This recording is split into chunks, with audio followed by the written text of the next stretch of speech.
अस्सलामुअलैकुम and welcome to my YouTube channel. आज हम ऑक्सफोर्ड प्रोग्रेसिव इंग्लिश का यूनिट नंबर 2 करेंगे हॉर्सेस, जिसका हम टॉपिक पढ़ेंगे the wonderful horse. Video start करने से पहले आपसे रिक्वेस्ट है कि अगर आपने चैनल को सब्सक्राइब नहीं किया तो काइंडली सब्सक्राइब कर लीजिएगा। और एक और रिक्वेस्ट आपसे करनी थी कि आप क्वेश्चन आंसर की जगह पे जितना आप फोकस करते हो उससे ज़्यादा आप चैप्टर को समझने के लिए करो, क्योंकि क्वेश्चन आंसर के ऊपर भी लिखा हुआ होता है कि रीडिंग फॉर अंडरस्टैंडिंग। जितना आप अच्छे से अंडरस्टैंड कर पाओगे उतना ही आप सीख पाओगे। क्वेश्चन आंसर हम चैप्टर के बाद ही करते हैं, तो जितना अच्छे से आपको समझ आएगा तो आप खुद भी कर सकोगे।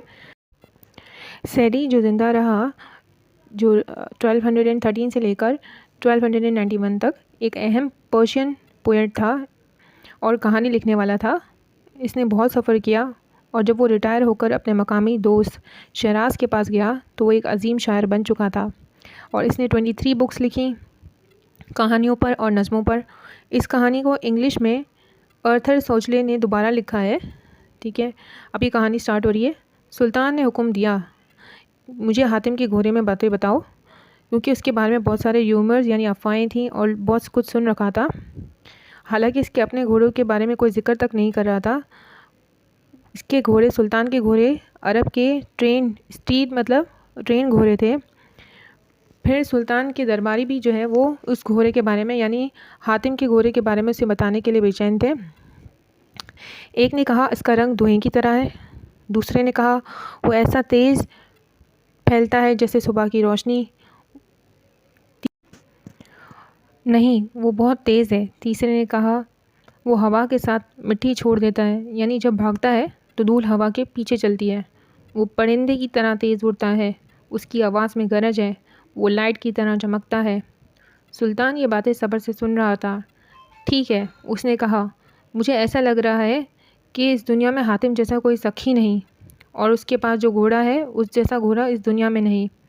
अगर कोई तरीका हो सच जानने का इस घोड़े के बारे में और हातिम की सखावत के बारे में, तो वो क्या होगा। वो अपने दरबारियों से मुखातिब था। उसने अपने वज़ीर से इसके बारे में डिस्कशन की और आखिर में सुल्तान ने कहा, मेरे पास एक तरीका है जो कि आसान है और सबको पसंद भी आएगा। मैं हातिम के पास जाऊंगा और उससे उसका घोड़ा मांगूंगा। जी सुल्तान, आपने उसे नहीं देखा, वो रोते हुए कहने लगा। हातिम था बहुत मशहूर है अपनी सखावत की वजह से। फिर उसने कहा कि वैसे ये सबसे अच्छा तरीका निकाला है आपने उसे टेस्ट करने का, इस तरह आपको घोड़ा भी मिल जाएगा। फिर उसने कहा दरबारी ने कि अगर वो मना कर देगा तो। सुल्तान ने कहा अगर वो मना कर देगा तो वो फिर सखी नहीं कहलाएगा, और मैं इस दुनिया को उसके बारे में बताऊंगा कि ये खाली ढोल है, यानी सिर्फ कहने के लिए सखी है, असल में ऐसा कुछ नहीं। तुम्हारा क्या ख्याल है? हाँ, ये बहुत अच्छी स्कीम है, यकीनन ये सही है, लेकिन क्या तुम असला लेकर अपनी काबिलियत और समझदारी से इसको ले आ सकते हो? सुल्तान ने वज़ीर से कहा, अपने साथ 10 लोगों को लेकर जाओ और सेट ऑफ मीज़ तैयारी शुरू करो फ़ौरन। जब वो रास्ते में थे तो वज़ीर और उसके रॉयल मैसेंजर जब उस रास्ते से गुज़र रहे थे, यानी वो जा रहे थे हातिम के पास, तो मौसम खुश्क हो गया। और जब वो उस जगह को छोड़ के सेट आउट मतलब उस जगह को छोड़कर वहाँ से आगे बढ़ने लगे तो बादल आ गए और तेज़ बारिश से ग्राउंड में ताज़गी आ गई और वो बहुत चिकने हो गई, ज़मीन बहुत चिकनी हो गई थी और सब जगह सैलाब आ गया।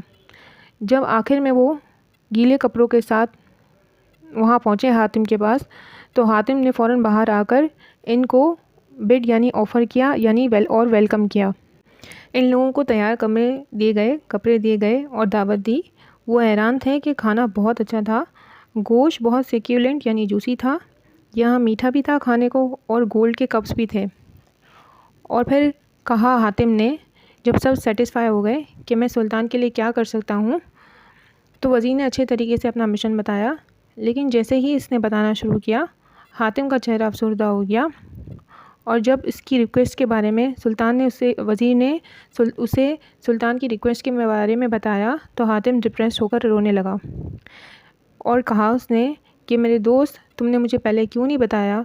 जब तुम यहाँ पहुँचे तो मुझे नुकसान हो गया था, सैलाब की वजह से मेरे जानवरों तक मैं पहुँच नहीं पा रहा था, और मेरे गेट पर सिर्फ एक ही जानवर था जो जिस घोड़े की तुम बात कर रहे हो, मेरे पास सिर्फ वही घोड़ा उस वक्त था। तो मैंने उसे जो है मार कर उसका रोस्ट बना दिया और आपको सर्व कर दिया, यानी खाने के लिए आपको दे दिया। मैं आपको भूखा नहीं भेज सकता था, हालांकि मेरे पास ऐसा घोड़ा ट्रेन घोड़ा था ही नहीं।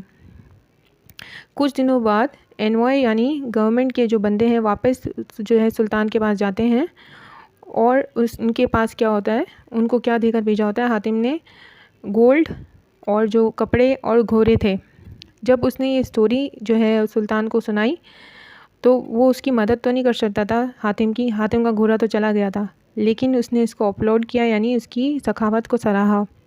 होप आपको अच्छे से समझ आया होगा। अपनी नेक्स्ट वीडियो में हम इसके क्वेश्चन आंसर करेंगे। अगर आपको वीडियो अच्छी लगती है तो काइंडली लाइक करें, शेयर करें, सब्सक्राइब करें। जज़ाकल्लाह।